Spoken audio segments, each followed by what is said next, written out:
Ma réflexion de ce matin se porte sur deux choses qui s'opposent. Débordé ou débordant. C'est l'un ou l'autre, mais ça ne peut pas être les deux à la fois. Une personne débordée ne sera jamais une personne débordante. Il faudra faire le choix un jour. Il faut avouer que nous fonctionnons très souvent en mode débordé. À la question rituelle « Comment vas-tu ?», nous répondons « J'ai répondu déjà de cette façon ». En ce moment, complètement débordé, overbooké, je vois pas le jour, j'ai la tête sous l'eau, je n'arrête pas de courir. Bref, toutes ces phrases, toutes ces réponses qui font dire que oui, nous sommes des personnes débordées. Ça touche tous les domaines de nos vies, ça touche nos responsabilités sur le plan familial, nos obligations sur le plan professionnel, nos obligations relationnelles, ça touche même nos engagements d'église, pour ne pas dire d'une façon générale nos ministères. Alors certains le gèrent plus ou moins bien, mais en règle générale, quelqu'un qui est constamment débordé est forcément quelqu'un qui est en souffrance, et cette souffrance, il faut bien l'entendre. Alors la question qui se pose, mais est-ce incontournable? Est-ce inéluctable?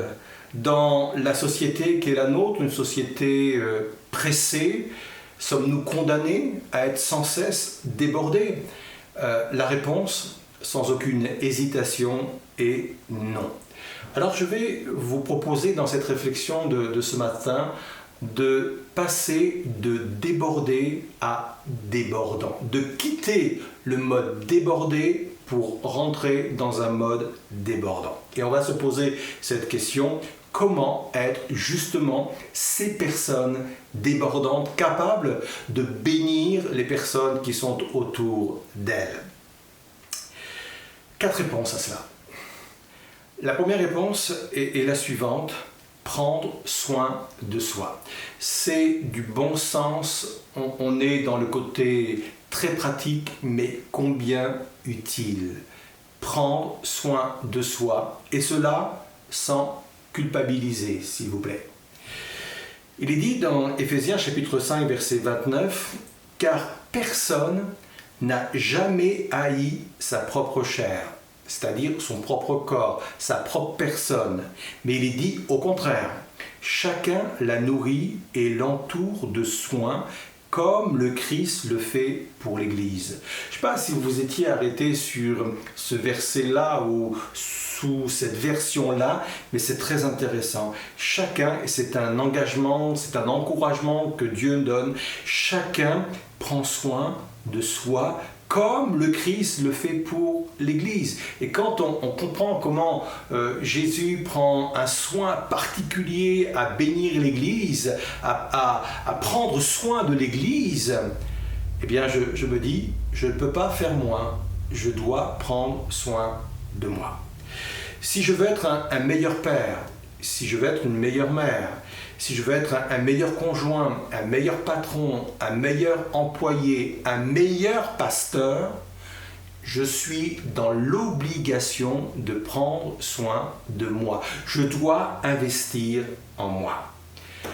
Il y a un exemple dans la parole de Dieu qui est assez interpellant. Et peut-être qu'on n'y a jamais pensé, mais elle se trouve encore une fois dans la parabole dite la parabole du fils prodigue. Je ne parle pas du fils qui a quitté la maison et qui est allé dépenser tous ses biens, l'héritage de son père dans un pays lointain, mais je parle du fils aîné qui, lui, est resté à la maison.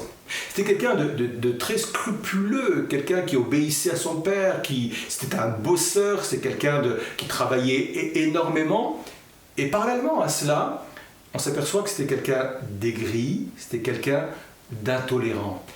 Et il y a un verset qui est très intéressant dans ce contexte-là, dans ce texte-là. Il est dit que le fils aîné n'avait jamais pris un chevreau pour se réjouir avec ses amis. Jamais il n'avait pris soin de lui de cette façon-là, de dire stop à mon travail, je prends un agneau, un chevreau plutôt, j'invite des amis et je passe un bon temps ou de bons moments avec eux. D'ailleurs, le père va lui en faire le reproche, de dire mais tout ce qui est à moi est à toi. Tu pouvais prendre un chevreau, tu pouvais inviter des amis et tu pouvais te réjouir. Jamais ce fils aîné n'avait pris soin de lui à ce point-là. Et on comprend mieux pourquoi peut-être était-il dans l'aigreur constamment, dans la critique par rapport à son frère, par rapport à l'intolérance aussi qu'il pouvait manifester. Alors oui, c'est la première clé, c'est la première réponse. Comment être une personne débordante?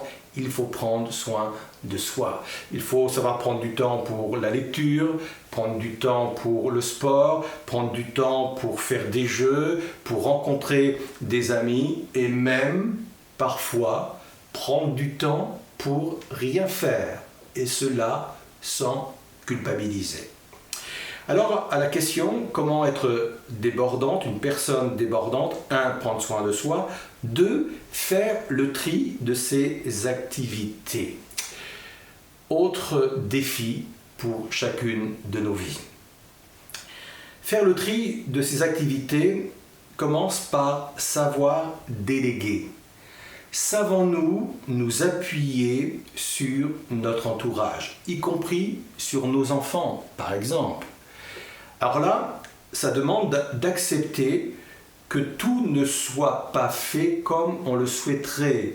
Et là, nos côtés un peu perfectionnistes va en prendre un certain coup.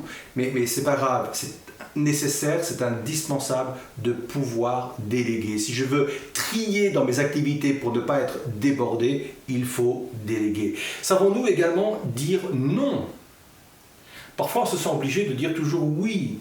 La Bible dit dans Matthieu 5, verset 37, « Dites simplement oui si c'est oui ». J'aime cette version, c'est la version Sommer. Ou non si c'est non. En d'autres termes, la Bible dit « Ne dis pas oui si tu sens au fond de toi-même que tu dois dire non ». Des fois, on veut faire plaisir ou on ne veut pas déplaire à certaines personnes. Alors on se sent obligé de dire oui, mais au fond de nous-mêmes, c'est le non qui résonne. Et la Bible dit « Dis simplement oui si c'est oui, et non si c'est non ». Jésus lui-même ne s'est pas engagé à guérir toutes les personnes qu'il pouvait rencontrer.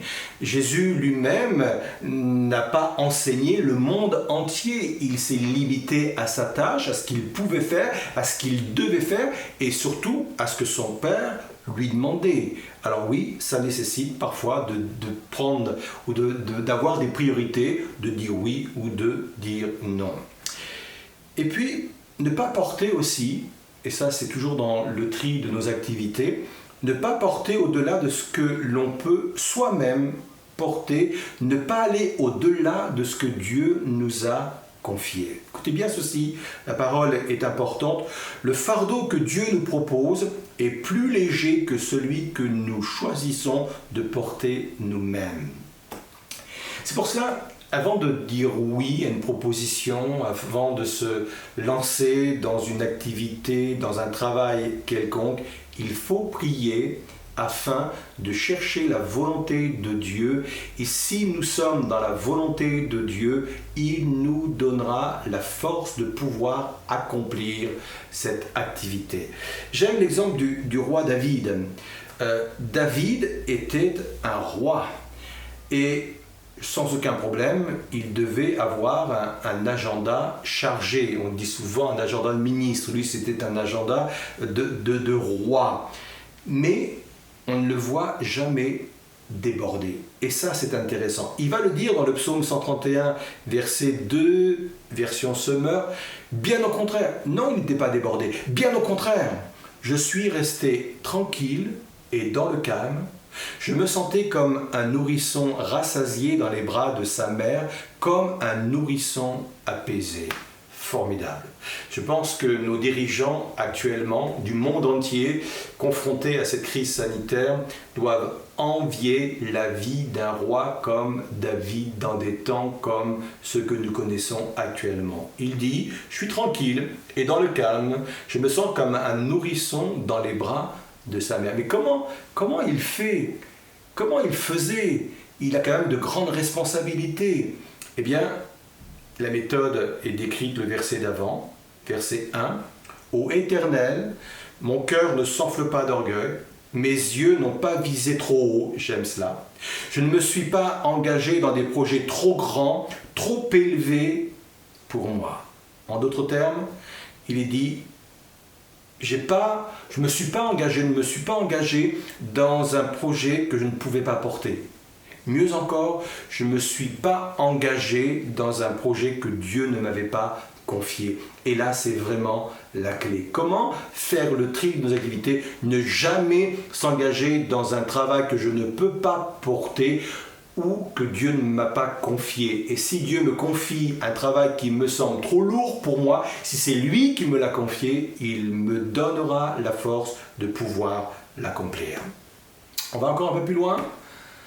Donc, comment être une personne débordante? Premièrement, prendre soin de soi. Deuxièmement, faire le tri de ses activités. Troisièmement, aller à la source. Dans Marc 1, verset 35, il est question du Seigneur Jésus. Il est dit ceci, « Vers le matin, pendant qu'il faisait encore très sombre, Jésus se leva et sortit pour aller dans un lieu désert où il pria. » C'est intéressant de s'arrêter au contexte, la façon dont les choses ont été vécues par l'entourage de Jésus. Jésus, il est avec ses disciples, et alors qu'il fait encore sombre, donc le jour n'est pas encore levé, lui se lève pour aller vivre un temps de communion avec son Père. Il est en communion avec la source même.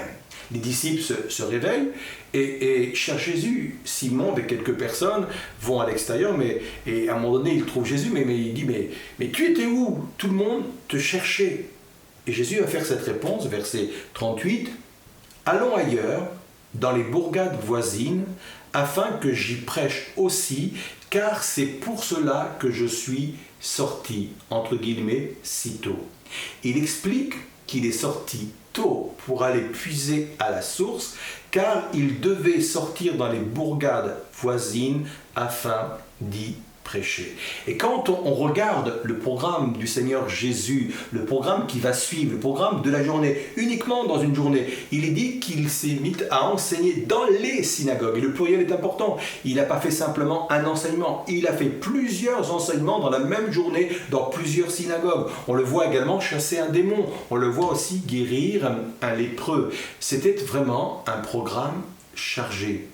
Mais Jésus n'est pas pour autant débordé. Et la première leçon, elle est la suivante. Nous pouvons avoir un programme chargé sans être débordé parce que nous sommes devenus débordants. Et si Jésus est devenu débordant, c'est parce que le matin même, il est allé chercher à la source les ressources, la force, la puissance dont il avait besoin. On ne peut pas donner ce que l'on n'a pas. On ne peut pas déborder si nous ne sommes pas au préalable remplis. Et j'aime cet appel du Seigneur Jésus, le dernier jour de la fête des tabernacles. Il va faire retentir cela et je pense que ça peut nous interpeller, nous aussi, ce matin. Il va dire ceci, si quelqu'un a soif, qu'il vienne à moi et que celui qui croit en moi boive.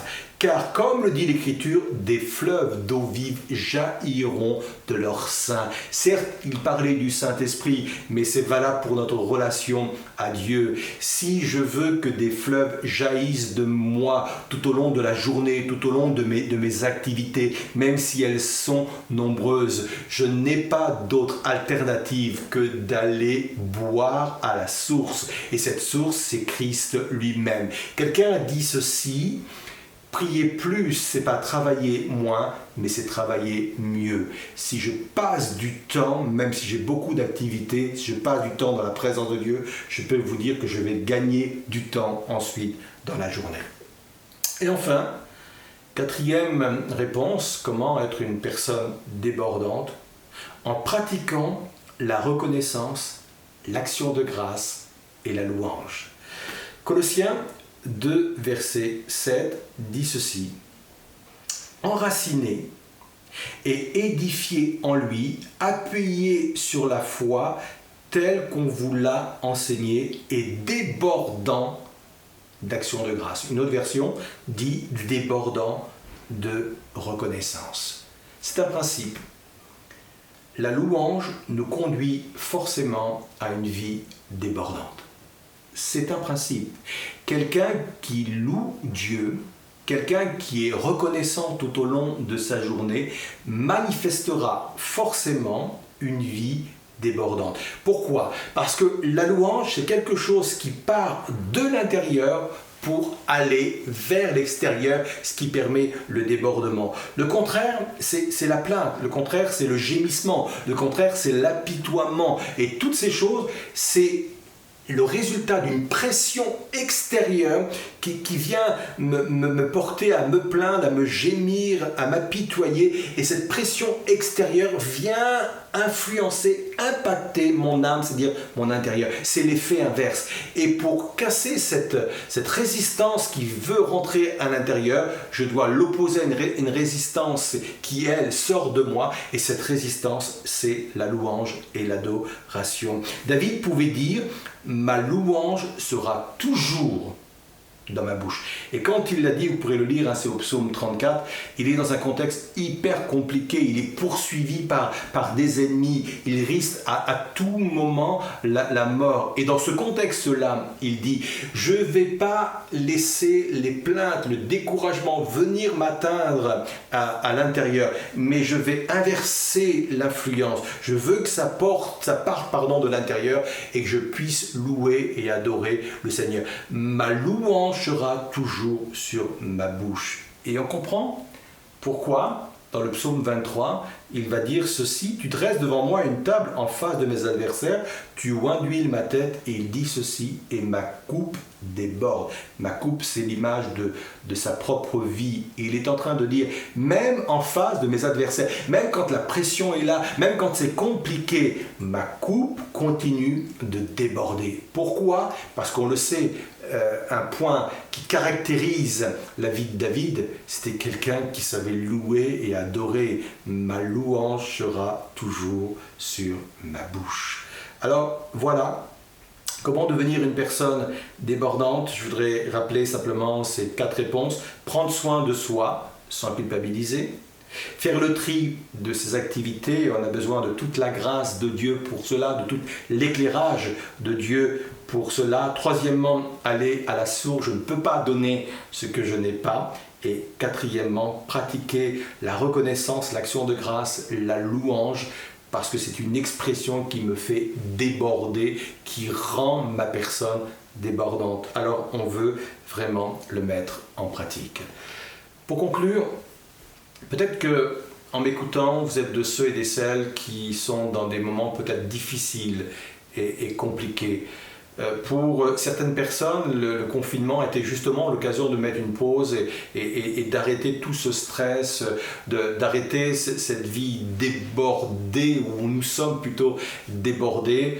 Et même certains se disent: je ne veux surtout pas recommencer dans ce rythme-là après le déconfinement. Mais pour d'autres, le confinement était aussi un moment où c'était compliqué, il fallait gérer les enfants, les études, peut-être même le télétravail et tout le reste qui va avec. Quelle que soit ma situation et ma position, je crois que le Seigneur Jésus, par le Saint-Esprit, peut venir au-devant de moi ce matin pour renouveler mon âme, pour renouveler ma vie, et lui permettre de devenir cette personne débordante, de passer de la personne débordée à la personne débordante. Je crois au ministère du Saint-Esprit qui vient au-devant de nous ce matin et qui vient nous fortifier puissamment. Je crois à des rendez-vous comme celui-ci, je crois à des moments comme celui-ci où le Saint-Esprit vient agir puissamment dans mon cœur pour faire de moi une personne débordante.